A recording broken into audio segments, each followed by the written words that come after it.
magandang araw po sa inyong lahat mga idol, no? Tayo po ay magluto ng laniw, no? So, ayan po yung laniw, mga idol. Tapos, lalagyan po natin ng galay, no? So, yung galay sa amin dito sa Dumaguete ay galay. Sa Manila yan ay kinangkong. So, iba po yung tangkong. Yung tangkong, kangkong po yan sa Tagalog. So, magkaiba yung lingwahe. Yan. So, yan po ang ating lutuin. Let's go! Larga! So ito naman yung paminta natin, no? Panakot, no? Ayan. Sibuyas lang po at saka bawang. Ayan. Okay, larga gyapon. So, okay po mga idol, no? Tapos na po natin hugasan ang isda. Ayan. Oh my God! Wow! Ilagay sa kalderin. Ito po yung isda. So ito po ay hindi po natin nahugasan. So ito muna yung isda yung ilagay natin sa kalderin. Yan, bago yung galay, no? Galay. So sa Tagalog, kinangkong. So okay. Larga. Tuloy. Ayan. Tuloy po yung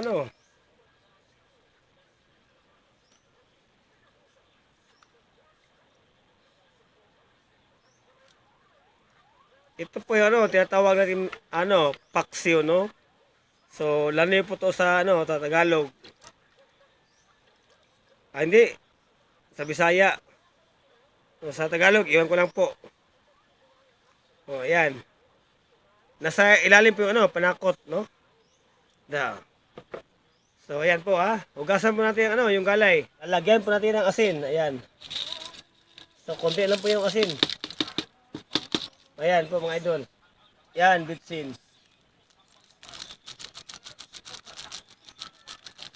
Ayan. Tapos suka ng niyog, no? Sa lubi. So ayan po yung niyog, no? Lubi.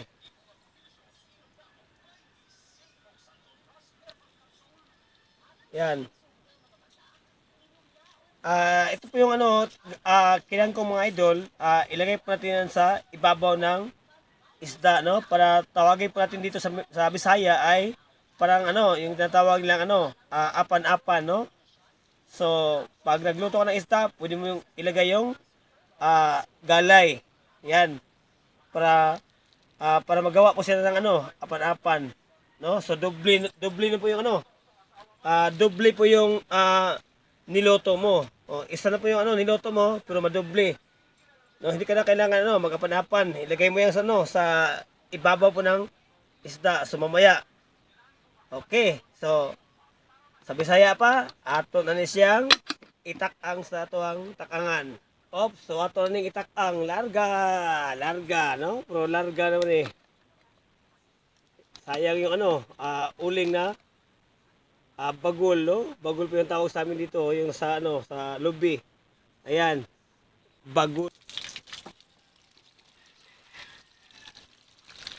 Yan, so hindi po natin ipapakita sa buong video sa paghugas ng kangkong kasi po wala po akong stand na dinadala. Naiwan pa rin. Yan.